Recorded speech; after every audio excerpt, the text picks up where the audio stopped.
За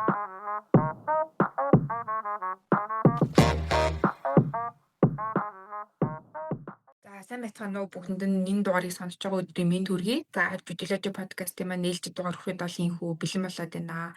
За тэгээд таад маань бид эдийн дугааруудыг ер нь нэг сонирхолтой, сонин хачин тий гоё дугааруудыг бэлтгэдэг гэдгийг мэдж байгаа байх. За тэгээд энэ удаа болохоор Мега маань компани хувь нөлөөсөн одоо хөрөнгийг нэмэгдүүлэхтэй холбоотой нэг сонирхолтой кейсийг бол сонгосон байна. Яг нь практикт бол хувь нөлөөсөн хөрөнгийг аягүй янз янзаар л одоо юу гэдэг чи хэд хэдэн төрлөөр нэмэгдүүлээл хорхтуулаад юм уу тэ өөрчлөх боломжууд байгаа. За энэ удаа болохоор бас нэлийн томоохон одоо компаниудын нэг гэж би бас ойлгосон. Компанийнхаа ашигаас хувь нөлөөсөн хөрөнгөө нэмэгдүүлсэн чинь түүнд нь одоо ногд ашигын татвар төлөх ёстой байсан байна гэдэг татварын албанаас акт тавиад үүн дээр нэргээ маргаж байгаа ийм сонирхолтой царгааны эрхийн маргаан бол сонсон юм байна. За хэдүүл ер нь кейс руугаа ороод явбал илүү сонирхолтой хаа гэж бодчих. За тийм. Нэг сэдв дээр 2 кейс олсон. Тэгээд үйл баримтын хувьд нэг жаахан ялгаатай. Тэгээд энэ 2 кейсийг ерөнхийдөө төстэй байдлаар шийдвэрлсэн байсан болохоор ер нь энэ дээр ч шүүх ингэж үзэж байгаа юм байна. Энэ дээр нь ч бас ингэж үзэж байгаа юм шүү анхаараарай гэдэг үүднээс ер нь ярих гэж бодсон юм аа. Чиний тэгэхээр дөрөв нэг манайх чинь оюутнууд ч юм уу дийлэгтээ сонсдог юм чинь дөрөв нэг хувь нөлөөсөн хөрөнгийг нэмэгдүүлэх боломжтой зарим аргуудаас нь ч юм уу одоо эсвэл практик дийлэгтээ явдаг юм ч юм уу тий одоо үнийн өсөх юм уу нэмж гарах юм ч юм уу яадаг үлээ гэд тиймэрхүү юмнууд байдаг гэдэг нэг халдвартад оруулъя тий. За тий. Хувь нөлөөсөн хөрөнгө нэмэгдүүлэх тохиолдолд ерөөхдөө хэд хэдэн аргаар нэмэгдүүлж байгаа. За хамгийн одоо энгийн юу нь бол компани хувьцаагаа нэмж гаргаад тэгээ нэмж гаргасан хувьцаагаа хин нэгэнд зарж байгаа тохиолдолд тэр тохиолдолд хувь нөлөөсөн хөрөнгө одоо гаргасан хувьцааных нь гаргасан хувьцаа бол одоо тэр хувьцааных нь нэрсэн үний одоо үржүүрээр гэх юм уу тий нөлөөсөн хөрөнгө нэмэгдэж байгаа гэсэн үг. Зарим тохиолдолд бол нэгд хувьцааныхаа нэрсэн үнийг өсгөх замаар хувь нөлөөсөн хөрөнгө нэмэгдүүлдэг. За энэ тохиолдолд бол хувьцаа нэмж гарахгүй ч гэсэн за нэгч хувьцаа бол 100 төгрөг байсан бол одоо 1000 төгрөг болох ёо гэдэг ч юм уу тий ийм замаар хувь нөлөөсөн хөрөнгө нэмэгдүүлэх бас боломжтой байдаг гэсэн үг. За тэгээд эхний маргаан маань бол 2021 онд яг улсын дэд хүүхээр эсэлттэй шийдвэрлэгдсэн юм маргаан байгаа. За хоёр дахь маргаан бол харьцангуй саяхан 2024 онд шийдвэрлэгдсэн юм маргаан байнамаа. За тэгээд эхний маргааныхаа хэдүүлээ үйл баримт руу ер нь бол шууд яваад орчээ. Тэгээд яриад эхлэхээр арай тодорхой болоод явна гэж бодож байна. За ер нь бол нэг банк ус санхүүгийн байгууллага бол байсан. За тэгээ банк санхүүгийн байгууллага бол үйл ажиллагаа ХХК буюу хязгаарлалтмал хариуцлагатай компани хэлбэрээр үйл ажиллагаа ингэ явуулдаг.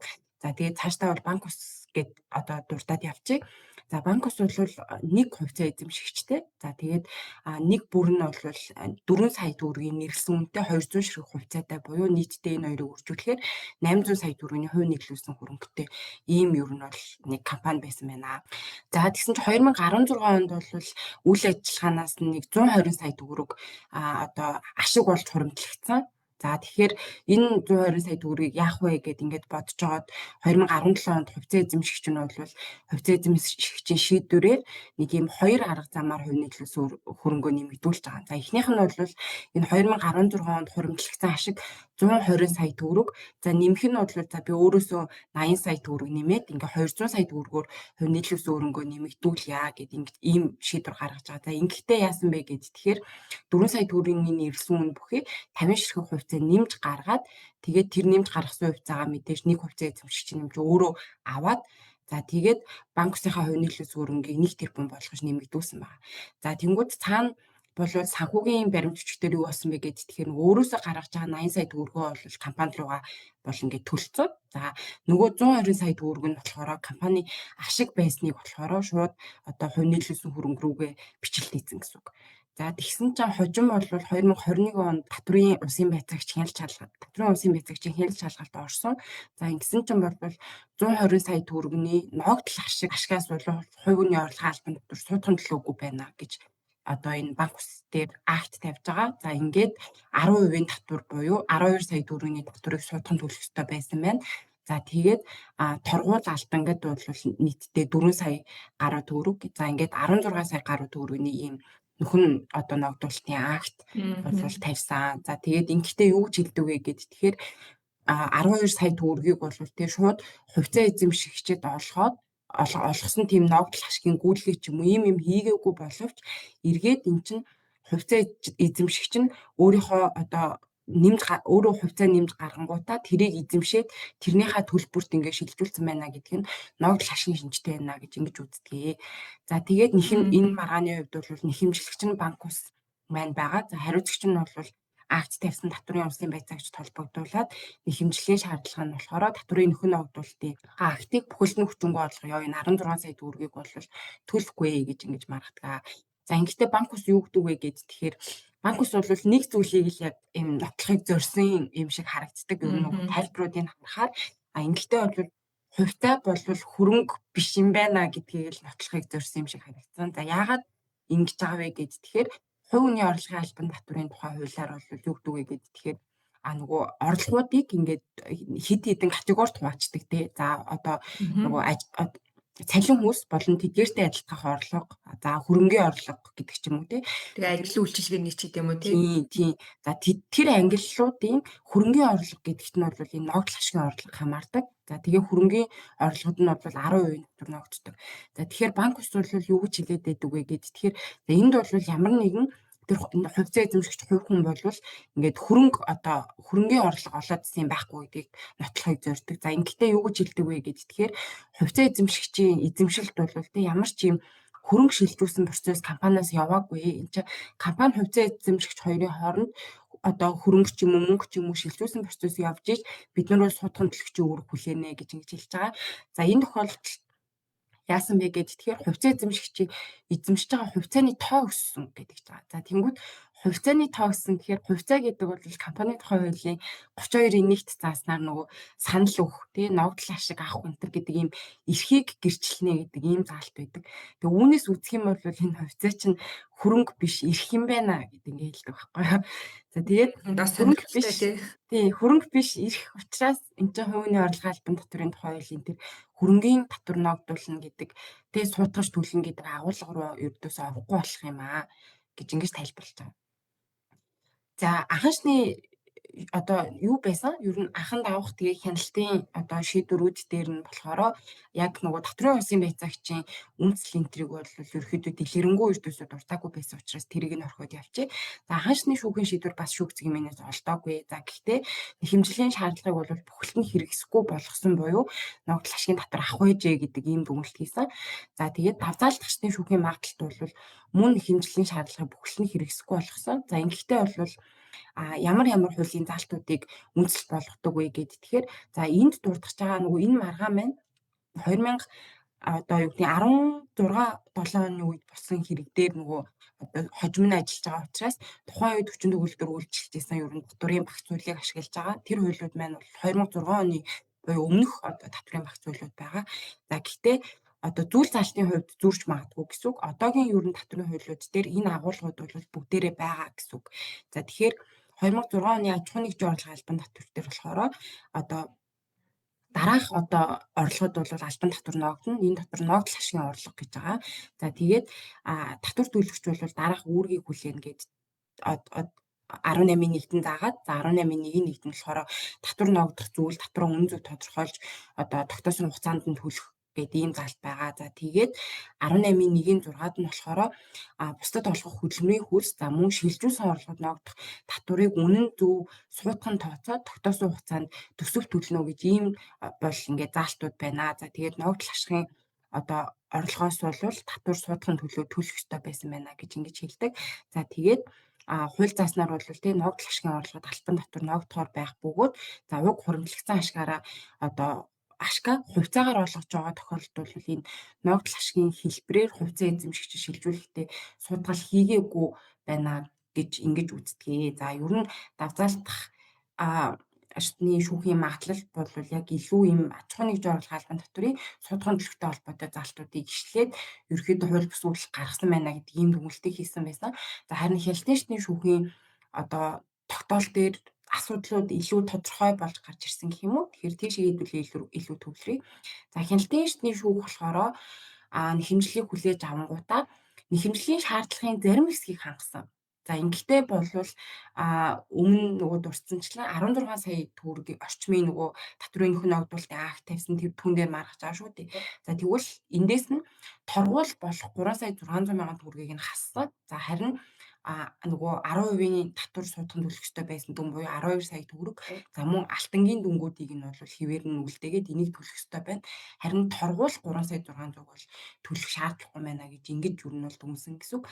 За ингэхдээ нөгөө би дээч хүүхийн энэ бичлэлтэнд аягүй дуртай байхгүй юу? Ер нь дээч хүүг хүлээж аваад яг маргааны ямар асуудлаар бид нар хууль зүйн дүгнэлт өгөх ёстой юм бэ гэдгээ одоо зарим шүүгч нар бол шууд биччихдэг. За энэ тохиолдолд юу гэж бичсэн бэ гэхээр за бидний зүгээс те хуримтлагдсан ашигаас компани хувь нийлүүлсэн хөрөнгийг нэмэгдүүлээд хувьцаа эзэмшигчид олгож байгаа мөнгөн хөрөнгийг татвар ногдох ногдол ашигын орлого гэж үзэх юм уу үгүй юм уу гэдэг дээр бол улсын дээч хүүх хариу өгөхөр байна гэж ингэж хэлдэг. За тэгээ нөхцөл байдлыг үзэх юм бол компанийн тухай хуулийн 31.2-2 зааснаар хувьцаа нэмж гарах замаар бол компани хувь нийлүүлсэн хөрөнгийг өсгсөн юм процесс болсон байна. За тэгээд тухайн үед үйлчилж исэн хувь хүний орлогын албан татврын тухай хуулийг бол дурдсан. За нөгөө давзаалт ташны шүүхийн магадлал дээр болохоор илүү аж ахуйн нэгжийн орлогын албан татврын хууль руу төвлөрөөснийг би бас жоохон гайхсан. Яагаад тэгэхээр энэ чинь нөгөө хувьцаа эзэмшигч одоо ашиг олсон уу үгүй юу, ногдол ашиг авсан. Тэрнээс одоо татвар төлөх үгүй юу гэдэг юм яригдж байгаа учраас хувьцаа эзэмшигч нь хувь хүн байсан учраас хувийн орлогын албан татврын тухай хууль юу нэрэгдэх хэрэгтэй тийм.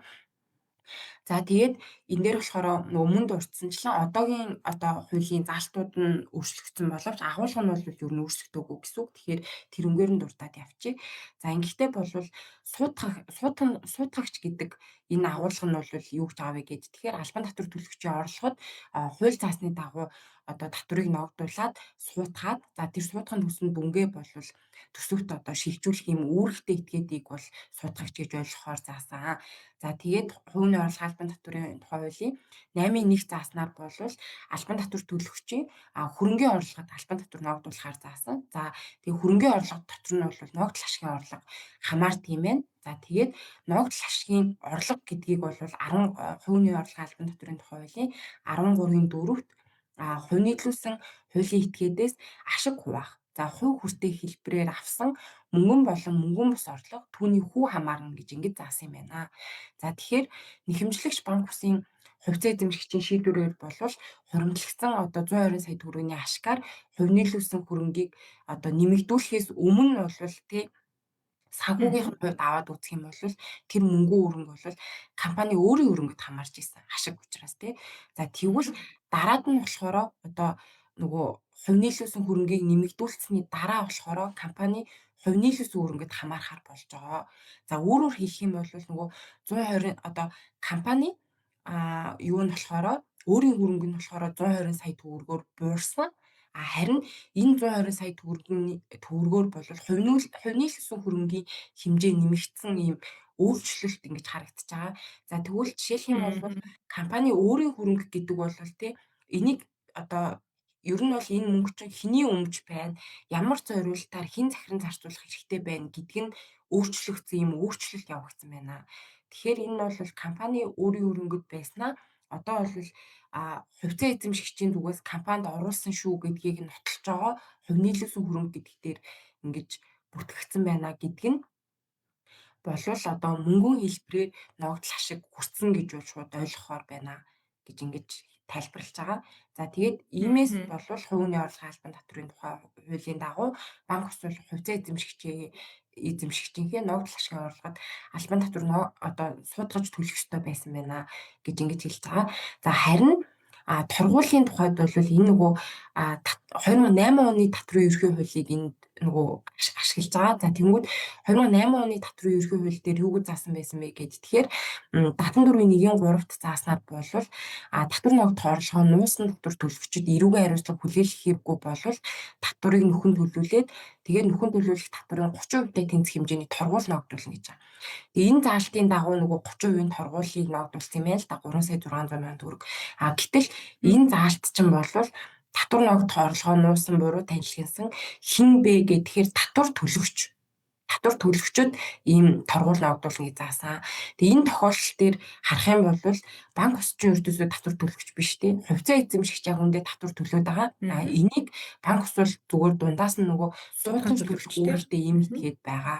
За тийм учраас энэ 74-ийн 1-ийн 3-ын 3 зааснаар бол торгууль ногдуулах үндэслэхгүй байна.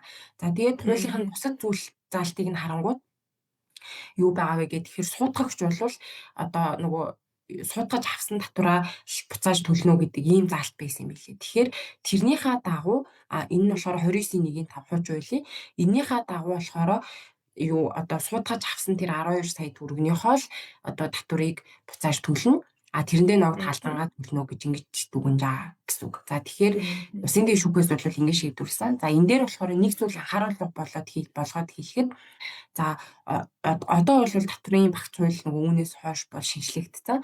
За одоогийн хүчин төгөлдөр татврын ерөнхий хууль бол хуулийн 83-ийн 1-т болохоор арай өөр заалт орсон. За ингэхдээ болохоор суудган төлөвч бол суудгаж төлөгчдөө татвараа суудгаагүй. За эсвэл суудгаад авсан боловч тэрийг цааш нь тайлгнаж төлөөгүй байх юм бол тэр татвараа суудгаж авсан татвараа төлөх үүрэгтэй. За үүнээс гадна бол тэр нөхөн төлөх ёстой татврынхаа 40%-аар торгууль төлнө гэдэг ийм заалт 83(2) дээр орсон. Одоогийн татврын ерхий хуулийн. Тэгэхээр хэрвээ энэ маргаан маань бол одоо хэрвээ өрнөжсэн одоогийн татврын одоо хуулийн хүрээнд өрнөж байгаа бол банк ус бол 12 сая төгрөгийн татвараа төлөхөөс гадна 40%-ийн торгууль төлөх ийм үүрэгтэй болно гэсэн үг байх нь байна шүү гэсэн үг. За. Одоо жишээлбэл ногдлох шиг машиг гэдэг дээр зүгээр яг дэлгэрүүлээд мэдээлэл хуваалцахад ногдлох шиг авдаг бол угаасаа хүний орлогын нэг хэлбэр болчихж байгаа ч тийм. Одоо өөрөөх нь одоо хувьцаж одоо хөрөнгө шүү дээ. Мөрөнгө дотроо нөгөө бит бос хөрөнгө л гэдэг рүү орж байгаа болж байгаа болохоос шүү дээ. Угаасаа ногдлох шиг одоо өгөхдөө судхан төлөвч этгээд буюу компани бол одоо судагч төлөөд явуулдаг. Одоо жишээлбэл нийтдээ хувьцат компаниуд ингээд жил нэг удаа хувьцат төвчтэй хурлаа гэж ногдлох шиг хуваах шийдвэр ч юм уу төлөөд удирдах зөвлөнд хуралдаад ч юм уу гаргадаг штэ тий. Тэгээ тэр тохиолдолд одоо ингээд сонирхолтой нэг хүйшлэгдсэн процесс гэх юм уу. Бусад одоо ХХК-гийн хувьд бол ингээд яг хувьцат эзэмшиж өөрөө шийдээд ч юм уу ингээд нэг нээлттэй биш ингээд хаалттай өрөөнд тэрүүн тэндээ зөвтгүүлээд болгочихдаг. Тэнгүүд нээлттэй компаниудын сонирхолтой санагдсан нь бол ингээд яг одоо он гарснаас 50 хоногийн дотор ч төлөөд удирдах зөвлөл нь хурлаа гэдэг ноглох шиг тараас гэж шийдвэрлэж мэдүүлээд яваад за тэргээрээ ингээд нэг хувьцаа эзэмшигчтэй ноглох шиг авах өдрөө ингээд яг зоогоол одоо эзэмшигчдийн бүртгэлээ гарах өдрөө зоогоод гэх юм уу тэдэн гэхэд одоо энэ хувьцаа эзэмшигчдийн жагсаалт гарнаа гэж за тэгээд тэр хувьцаа эзэмшигчдийн жагсаалт гарангууд ноглох шиг тараах өдрөөрөө яг хүмүүс хамааглах шиг тараагаад за тэгэж тарахад бол яг суудхан төлөж байгаа үүргийг бол гүйцэтгээд одоо судгаад явуулдаг юм байлээ одоо татврын судгаа тэр хүмүүсийн дансруу шилжүүлдэг ноглох шиг нь тэрний сонирхолтой санагдсан юм жишээл одоо гадаадын хуулийн этгээд гадаадын иргэд одоо жишээлбэл одоо тухайн компани хувьцаа эзэмшигч байгаад ноглох шиг авах болчих юм бол нөгөө тухайн иргэний улстай байгуулсан давхар татврын гэрээ байдаг ч юм уу тий байна уу гэдэг одоо эдгээр дараагийн юм шалгалт ордог ч юм уу татврын асуудлууд бол угаасаа энэ байна гэж гарч ирдэм байх гэж ойлгосон. Тэгэхээр энэ тохиолдолд яг хуу компани маань бас жоохон яа тийм бол тэр өөрөөр үзээд яваад үзье гэж бодсон юм шиг л санагдлаа надад л. Тийм харин одоо юу гэдэг нөгөө компани бол ингэж ойлгоод шүү дээ. Ноглох шиг тарааж ийн гэхээр тэр үнэлүүгээ мөнгөө шилжүүлж байгаа тохиолдолд бид ноглох шиг тарааж байгаа учраас одоо суудгаж төлнө. Энэ тохиолдолд болохоор шууд хувь нийлүүлсэн хөрөнгө буюу яг хуу техникли эн чинь компани дотор л мөнгө үлдээд байгаа юм л та. Гэхдээ цаад нөгөө хүний тий хууль зүйн процессыг нь харах юм бол хувьцаа эзэмшигч хувийн компанид оруулсан мөнгө өрөнгө нь шууд нэмэгдчихэж байна. Одоо эзэмшиж байгаа хувьцааны тон өсөж байна гэдэг чинь нэг талаасаа нөгөө хувьцаа эзэмшигчийн хөрөнгө өссөн байна гэж ингэж тий одоо тэр дүнгээрээс бол зарчиж болно шүү дээ тий хувьцаа эзэмшигч чинь тий тэр тий тийм агуулгаар ер нь дүгнсэн байна гэж ойлгосон гэсэн үг. За эхний маргаан бол ийм. За хоёр дахь маргаан бол 2024 онд шийдвэрлэгдсэн. За тэгээ уг маргааны хүрээнд бол нэг татврын нөхөн ногдуулалтын актын хүрээнд хэд хэдэн асуудлаар маргасан. Ер нь миний харснаар 4-5 асуудлаар маргаж байгаа шиг байсан. За энэ удаагийн подкастаараа бол хэдүүлээ энэ ер нь ногдол ашигын татвартай холбоотой зөвхөн ганцхан л асуудлыг нь бол онцолж энд ярьж байгаа гэсэн. За тэгээ үйл баримт руугаа оръё. Нэгэн банк байсан гэдэг. Би тэгээ нөгөө энэ ногдол ашиг машигтай холбоотой нэг хоёр кейс randomly сонгоод тэ хоорондоо Тэгсэн чинь Мгм. нэг нь банк ус нэг нь банк байхаар тэгэл за аргагүй л одоо Монгол мөнгө Санхүүгийн болж байгаа салбарын гэдэг. бизнесмен Үнэ за үнэ. тэгээ нөгөө талаасаа нөгөө банк санхүүгийн байгууллага чинь бас Монголын банк санхүүгийн салбар чинь хайгуй мундар хөгжилтэй тооцогдож явдаг болохоор одоо аргачлахгүй маа Штэ. та гэж боддог. Манай банкны салбар малбар чинь бүр юу вэ? Амар өндөр тогтолт юм л шүү дээ. 10 хэд мэддээр бараг явж байна уу? Дэлхийн улс орнуудаас одоо нөгөө банкны үйлчилгээ одоо интернет банк гэж бүхэл юм яг орд юм шиг байгаа. Тэр мөр бол бас нэрээ супер санагдсан. Одоо гадагшаа мадагшаа явангууд чинь ингээл зарим гүйлгээ мүлгээ бол ингээл заримдаа 30 40 минут цаг маг хүлээлгдэг ч юм ингээл real time ордоггүй шүү дээ тий. Аха. Тэнгүүд манад бол бүр ингээ банк хооронд яг real time явдаг байсан юм лээ. Би угаасаа л Тэр тэгж чинь бодохгүй картын байсан юм хэрэглээ лээ. айгүй өндөртэй болцсон. Одоо нөгөө Тий. интернет банкны хэрэглээ айгүй өндөртэй болж байгаа энэ төр гээд. Тэгээ тэр мэр маань нөгөө нэг хүнд ногдох смартфоны одоо тоо маа айгүй өндөртэй бас айгүй холбоотой байдаг гэсэн одоо интернет банк хөгжих одоо дид бүтцэн нь бол одоо хүн болгон гар утастай байх хэрэгтэй гэдэг ч юм уу тий. Тэр мөрнээс ашлал гэсэн айгүй сонирхолтой л бас. За тэгээд нэгэн банк байсан. За тэгээд бид бүхний мэдж байгаа ажлын арилжааны банкуд бол Монгол банкнаас олгосон одоо тусгай зөвшөөрлийн үндсэн дээр үйл ажиллагаа явуулдаг буюу зохицуулалтаа этгээд гэж тооцогддог. За тэгээд Монгол банк бол нөгөө банкуудын хувийн төлсөн хөрөнгийн доод хэмжээг одоо тогтоох тийм эрхтэй байдаг.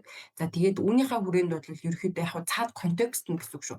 2015 онд бол Монгол банкны ерөнхийлөгчийн тушаал гараад тэгээд банкуудын хувийн төлсөн хөрөнгийн доод хэмжээг бол 50 тэрбум болгон одоо нэмэгдүүлэх юм шийдвэр гарсан юм билээ. За тэнгууд энэ үед бол манай одоо гол дүрийн банк маань гол дүрийн банк маань бол хувь нийлүүлсэн хөрөнгө нь 32.9 тэрбум байсан. За тэгэхээр ерөөхдөө энэ банкнд ямар шаардлага үүссэн бэ гэхэд тэгэхээр багтаа 17.1 тэрбум төгрөгөөр бол хувь нийлүүлсэн хөрөнгө одоо хувьцаагаа нэмж гаргадаг санжуу юу одоо нөгөө нэгж хувьцааныхаа үнийг өсгөдөг санжуу тий ямар нэг байдлаар бол хувь нийлүүлсэн хөрөнгөө ингэж нэмэгдүүлэх шаардлага бол үүссэн. За тэгэнгүүт бол хувьцаа эзэмшигчийн шийдвэрээс биш хувьцаа эзэмшигчдийн хурлаас бол нэгэн шийдвэр гаргасан. За хувьцаа эзэмшигчид хувь нийлүүлсэн хөрөнгөө нэмэгдүүлэхдээ бол нөгөө миний түрүүний дурдсан за өмнөх кейс дээр бол хувьцаа нэмж гаргаад тэрийгээ нөгөө existing shareholder нь эзэмшээд ингээд явсан кейс байгаа тий. За энэ тохиолдолд бол банкны хувьцаа эзэмшигчид одоо нэгж хувьцааныхаа үнэ нэмэгдүүлье. Үнэ өсгөё гэж ингэж шийдвэрлсэн. За нэгж хувьцааны үнэ нь бол 5,000 төгрөг байсан. За энийг 3,000 төгрөгөөр нэмэгдүүлж нэг хувьцааны үнийг 8,000 төгрөг болгон өсгсөн. За тэгэхээр үндсэндээ үүний цаана яах ёстой одоо болчихж байгаа вэ гэж тэгэхээр 5,000 төгрөг 8,000 төгрөг хоёрын хоорондын зүрх 3,000 төгрөг болчихж байгаа шүү дээ. Тэгэхээр энэ одоо 3,000 төгрөгийн зүрх хувьцаа эзэмшигч нь бол яг эзэмшиж байгаа хувьцааныхаа тоогоор хувь нийлүүлсэн хөрөнгөдөө одоо ер нь бол оруулах ч юм уу тийм процесс үүсэх ёстой. За тэнгууд ингэхдээ яаж одоо энэ зөрүүг нөхөж 50 тэрбум болгосон бэ гэдэг. Тэгэхээр нэг ийм хоёр одоо санхүүгийн ийм ойлголт юм байна гэж бол би ойлгосон. Нөөцийн сан гэж бол байт юм байна. Банк болон банк усуудад за зарим тохиолдолд өөр хуулийн этгээдүүд ч гэсэн ийм нөөцийн сантай байх боломжтой. За энэ нь бол ирээдүйд тодорхой хэмжээний эрсдэл үүсэх юм бол энд нөгөө одоо хадгалсан байгаа гэх юм уу те энэ мөнгнөөсөө гаргана гэдэг байдлаар ер нь эрсдлээс хамгаалах сан болгож ер нь бол тодорхой хэмжээний мөнгө одоо байлгадаг гэх юм уу те. За ингэхдээ бол нөөцийн сан юунаас бүрддэг вэ гэд тэгэхээр тухайн жилийн ашгаасаа хувьцаа эзэмшигч нь за энэ ашгийн энэ хувийг нь ер нь нөөцийн сандаа төлөвлөрүүлье гэдэг ч юм иймэрхүү байдлаар шийдвэр гаргаж нөөцийн сан бол ийм ашгаас бүрддэг ийм одоо мөнгө өрөнд байгаа гэсэн үг. За тэгэхээр нөөцийн сангаас 5 тэрбум төгрөгийг нь гаргацсан. За тэгэнгүүт 14 тэрбум төгрөгийг болохоор нэмж төлөгдсөн капитал гэдэг хэсгээс гаргасан. За тэгэхээр нэмж төлөгдсөн капитал гэдэг хэсэг маань бол маш энгийнээр тайлбарлахад хувьцааг нэрсэн үнээс нь өндөр үнээр одоо худалдсаны одоо зөрүү мөнгө нь бол нэмж төлөгдсөн капитал гэдэг тийм даасан дээр бүртгэгддэг. За тэгэхээр нөгөө одоо нөөцийн сан данс одоо нэмж төлөгдсөн капитал данс гэдээ яриад хахаар нөгөө манайхан төөрөгдөчгүй нөгөө банкны данс энэ гэдэг шиг бол биш. Одоо нөгөө санхүүгийн бичлэлт дээр ингэж мөнгүүдээ тусгаарлаж ингэж бичиж байгаа гэх юм уу? Тийм дүнгууд гэсэн үг.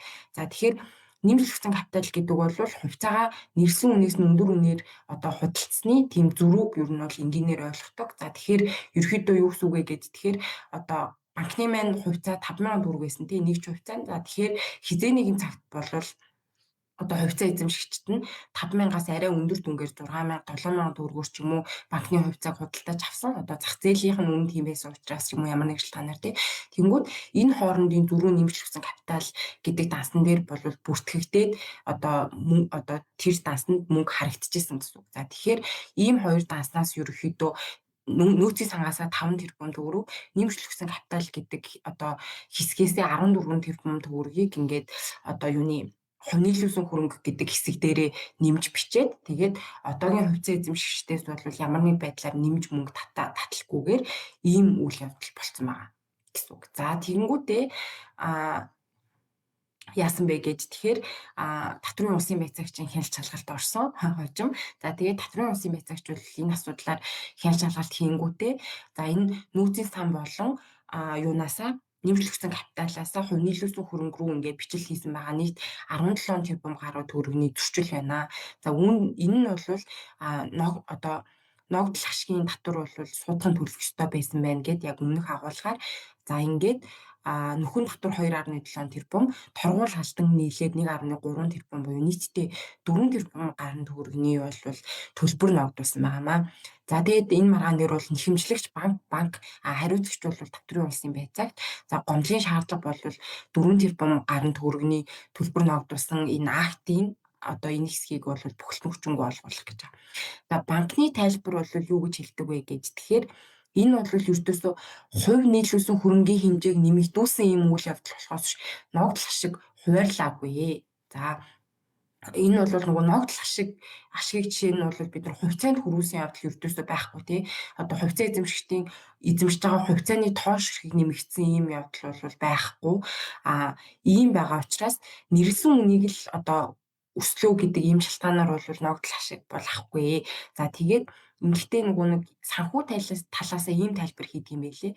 Нэмж төлөгдсөн капитал гэдэг данс бол нөгөө эзэдийн өмч гэдэг ийм баланс дээр бүртгэлтэй байдаг гэж байгаа. Тэгэхээр миний ойлгосноор бол яг эзэдийн өмч гэдэг баланс дотор нь одоо хувь нийлүүлсэн хөрөнгө, нэмж төлөгдсөн капитал гэдэг ийм хид хідэн ийм юмнууд байдаг. За тэгээд тэдгээр нь бол эзэдийн өмч гэдэг нэг баланс дээр бүртгэлтэй байдаг. Тэнгүүд ердөөсөө энэ балансыг чинь дүнд нь ч өөрчлөлт ороогүй зүгээр дотор нь байдаг ийм дид хэсгүүдийн хоорондын одоо бүртгэлийг нь л ингэж өөрчилсөн данс хооронд бичлэл хийгдэж байгаа нь бол ердөөсөө компани өөрийн хөрөнгөд нь ч бас ийм өөрчлөлт ороогүй ийм үйл явдал босноо гэж ингэж тайлбарладаг. За тэгээд хэдүүлээ шүүхээс юу гэж утсан бэ гэдэг рүү шууд орчие. Тэгээд нөгөө хоёр кейс ярьж байгаа. Дугаар маань арай жоох урт болж байгаа учраас би хоёр дахь кейс дээр анхан болон давхрын одоо шийдвэрийг нь ярихгүй шууд хяналтын шийдэл рүүгээ орчие гэж одоо бодсон. За тэгэхээр хяналтын шатны шүүхээс юу гэж хэлдэг вэ гэдэг тэгэхээр нөгөө түрүүн тайлбарласанчлан нөөцийн сан болохоор хуримтлагдсан ашигаас бүрддэг юм байна тий. Нөгөө ашигаа тооцчингуудаа хувьцаа эзэмшигчээ. За энэ ашигаас бол нэг энэ хэмжээний дүнгийн нөөцийн сан руугаа өгөөд дараа эрсдэл гарахаар үед бол энэ мөнгийг ашиглая гэж ингэж шийддэг. Тэгэхээр нөөцийн сан гэдэг бол цэвэр ашигаас бүрддэг юм сан юм байна. За нэмжлэгдсэн капитал гэдэг бол харин юунаас бүрдээд байна вэ гэж тэгэхээр компани хувьцаа гаргаж одоо худалдсанаас одоо нөгөө нэрсэн үнээс давсан мөнгийг бүртгэж байгаа учраас эн чинь олсон хөрөнгийг бүртгэж байгаа учраас мөн л одоо энэ ашигаас бүрддэг гэдэг ийм агуулга харагдаж байна гэж байгаа. За тэгэхээр энэ хоёр агуулгаар ингээд харах юм бол ашгуудаас бүрдэж байгаа ийм хөрөнгийг бүртгэдэг хэсгээс те хувьцаа эзэмшигч нарын хувьцааны одоо үнийг нь өсгсөн. За тэгээд хэдийгээр нь эзэмшиж байгаа хувьцааны тонд өөрчлөлт ороогүй боловч нэг ч хувьцааны үнэлгээ өсөж гинэ гэдэг чинь хувьцаа эзэмшигчдийн хувьд бол эдийн засгийн үр ашиг олсон гэж ингэж үзэх үндсэлтэй байна гэж байгаа. За тэгээд энэ тохиолдолд бол мөнгөн бус хэлбэрээр ногдол ашиг бол компани хуваарлсан байна гэж үзээд за тэгэхээр юу яаж байгаа нөгөө өмнөх маргаантай ижилхэн тэгээд энэ тохиолдол маань бол нөгөө маргаан нь өөрөө бас 15 6 оны үед нөгөө явсан маргааныг хожим шийдэж байгаа учраас бас хуучин хуулиар шийдвэрлэгдсэн. За тэгээд ингэхдээ болвол Мэдээж нөгөө хувьцаа эзэмшигчдийн хувьд бол ямар нэг байдлаар ашиг олсон байна гэсэн үг. Яагаад тэгэхээр нөгөө эзэмшиж байгаа хувьцааны тоонд нь өөрчлөлт ороогүй боловч нэг ч хувьцааны үнэлгээ өсөж гинэ гэдэг чинь том дүнгээрээ одоо тэнд хүний эзэмшиж байгаа хөрөнгө нь одоо өсөж гинэ гэдэг ийм агуулга харагдаж байна. Тэгэхээр болов шууд бус байдлаар ногдол ашиг хуваарсан байна гэж үзээд за тэгээд одоо суудхан одоо банк бол энэ ногдол ашигын ашигаас мөнгийг нь бол татварыг нь бол суудхан төлөх ёстой байсан байна гэж ингэж үзээд за тэгээд өмнө дурдсанчлан нөгөө хуучин хуулиар суудхан төлөгчдээр торгуул ногдуулдаггүй байсан учраас торгуултай холбоотой 800 гаруй сая төгрөгийг нь хасаад ерөөхдөө 3.2 тэрбум орчим төгрөгнийх нь төлбөрийг бол төлөх ёстой гэж ингэж үзсэн байнамаа. Тэгээд миний бодлоор ер нь бол яг нөгөө одоогийн бидний хууль тогтоомжийн хүрээнд бол яалтчгүй нэг нь бол шууд хэлбэрээр нэг нь шууд бус хэлбэрээр ногдол ашиг авсантай дүүцхүүц ийм ер нь бол юм босон байна гэж ингэж ер нь бол харсан. Ер нь зүгээр ботсон байхгүй юу? Ер нь хувьцаа эзэмшигч ногдол ашгаа кашаар нь өөртөө авахгүйгээр компанида үлдээчээ гэд ингээд энэ хоёр тохиолдол хоёулаа л тийм тохиолдсон шүү дээ тий. Ер нь компанида л үлдэж байгаа тэр мөнгө тэгээ тэр мөнгөөр компани үйл ажиллагаагаа явуулж байгаа. Тэнгүүд юу гэдэг кашаар нь жишээ нь хувьцаа эзэмшигч авчиж байгаа тохиолдолд нэг өөр цаашаа тэр хүн яаж захиран зарцуулах нь дурын хэрэгтэй. Тэгэхээр энэ хоёр тохиолдолч ер нь ялгаатай байх юм шүү. Бусад улс орнууд одоо компанида жишээ нь үлдээж байгаа тохиолдолд ногдол ашигын татвар авдсан болов уу үгүй болов уу гэд ChatGPT-гээс асуулаа. Тэгсэн чинь ChatGPT ер нь бол нэг юм бонус шүү гэдэг ийм ойлголт байдгаа гэж хэлсэн аахгүй юу. Тэгээ энэ нь болохоор ер нь бол кашаар одоо юугаа дивидендээ авах вэ? Нэг альтернатив хувилбар ингэж болдог гэд ингэж байгаа. Энэ тохиолдолд одоо яадаг вэ гэд тэгэхээр шууд одоо хувьцаа эзэмших ногдол ашигын мөнгөөр нь бол авахгүй харин одоо хувьцаагаа өсгөх замаар авч болно гэдэг ийм альтернатив боломжийг санал болгодог. За тэгээд хэрвээ бонус ширийн хувилбарыг сонгож байгаа тохиолдолд хувьцаа эзэмшигчийн одоо хувьцаа нь өсөөд за тэгээд компанида мөнгө нь үлддэг ийм одоо юу гэсэн үг тохиолдол гэсэн үг. Ерөнхийдөө манай эхний тохиолдолтой ижилхэн гэтээ манайд бонус шир авч байгаа нөгөө ийм ялгаатай кашаар хувьцааг авч байгаа эсвэл бонус ширээр нөгөө ногдол ашиг авч байгаа гэдэг ийм ялгаатай тохиолдлыг зохицуулж өгөөгүй учраас аль аль тохиолдолд нь манайх ногдол ашигын татвар төлөх ёстой болчихж байгаа. Харин бусад улс орнуудад нөгөө ялгаатай зохицуулбангуудаа жишээлх юм бол бонус шир авч байгаа тохиолдолд эндээс ногдол ашигын татвар төлдөггүй гэдэг ийм зохицуултаас хийж өгдөг юм байлээ. Тэгэхээр энийг бас манайхаа яг би зүгээр нөгөө ChatGPT-гээс асуусан одоо мэдээллийнхаа хүрээнд л ярьж байгаа шүү. Тэгэхээр илүү зүгээр дэлгэрэнгүй бас судлуу сонирхолтой байж магадгүй. За тэгээ энэ дээр нөгөө хязгаарлалтмал хариуцлагатай компани болохоор тэгвэл хязгаарлалтмал хариуцлагатай компани дээр яадаг вэ гэж би асуусан хгүй. Тэгвэл нөгөө манайд чи хязгаарлалтмал хариуцлагатай компани дээр хувьцаа гаргаад идэг шүү дээ тий. Монголд. Тэгвэл ерөнхийдөө сонгодог утгаараа LLC дээр бол хувьцаа гэдэг ойлголт байхгүй зүгээр л ownership гэдэг ойлголт бол байгаа тий зүгээр л мөнгө оруулцдаг тэр нь нийт оруулсан мөнгө өрнгийн хэдэн хувийг эзэлж байгаа вэ гэдэг л ийм нөгөө хувьчилсан одоо юу л байдаг гэсэн үг тий. Тэгмүүд энэ тохиолдолд яадаг вэ гэж тэгэхээр яг уу бонус шир гэж нэрлэдэггүй ч гэсэн одоо хувь нийлүүлсэн хөрөнгөө хуримтлагдсан одоо ашгаараа нэмэгдүүлэх гэдэг ийм бас ойлголт байдаг. Ерөнхийдөө бонус ширтэй төстэй хэрвээ энэ механизмыг ашиглаж байгаа тохиолдолд LLC дээр ч гэсэн ногдол ашигын татвар ер нь төлөхгүй явдаг тийм хууль тогтоомжтой улсууд байдгаа гэж ингэж ер нь хэлж исэн. Тэгэхээр яг би зүгээр бодсон нөгөө маа чин бизнесийн эрх зүйн орчныг сайжруулна, тэгээ татврын орчныг сайжруулна гэд ингээл ярьдаг. Ингэж ярихаараа л нөгөө л нэг ил татваруудаа яриад идэг штэ тий одоо ашигын татвар за нөөт энэ төр гэл тэрний хувийг бууруулъя гэл ингээ яриад идэг. Гэтэл хуримтлагдсан ашигын хувьцаа эзэмшигч за би авахгүй ер нь компанида үлдээд компани энэ ашгаараа ингээд цаашаа үйл ажиллагаагаа явуулъя. Гэхдээ одоо миний оруулсан хувь нийлүүлсэн хөрөнгө гэдэг дээр ингээд бичлэлтэй хийх юм бол эн чинь дараад нь нөгөө би ийм хэмжээний хөрөнгө компанид оруулсан гэдгийг очих баримт болно гэсэн үг шүү дээ. Тэнийг утгаараа тэгээ ийм шийдвэр гаргаж байгаа тохиолдолд бас одоо юу гэдэг нь ногдол ашигын татвар чи одоо бол 10%-аар тооцогдоод явж байгаа магадгүй 5%-аар боддог ч гэдэм үү те ийм ялгаатай бас зохицуулалт хийж өгвөл илүү одоо бизнес эрхлэгчдэд тэгээд нөгөө хувьцаа эзэмшигч хүмүүсийн хувьд за ерөөсөө зүгээр хувьцаагаараа авч идөө гэдэг ийм сонголт хийх бас боломж бүрдэх юм болов уу гэж нэг ийм юм бас харсан. Харин тийм ер нь бол сонирхолтой кейс олон улсад бас арай өөрөөр явдаг хаа. Харин тэгээ Монгол бас ингэж яваад байгаа болохоор нөгөө компани эрх зүй хөгжүүлэлтээс нэлээд холбоотой ахлах бас энэ чиний ярианаас айгүй ойлголоо. За тэгээ энэ хүрээд хэдүүлээ энэ удаагийн дугаараа дуусгая. Сонирхолтой бас ганц биш 2 кейсийг сонгоод харьцуулж ярьж өгсөн Мегада баярлалаа. Тэгээд үүнтэй холбоотой ярилцахмаар юм байвал комментээр үлдээгээрэй. За тэгээ сонсонд баярлалаа. Баяртай. Баяртай.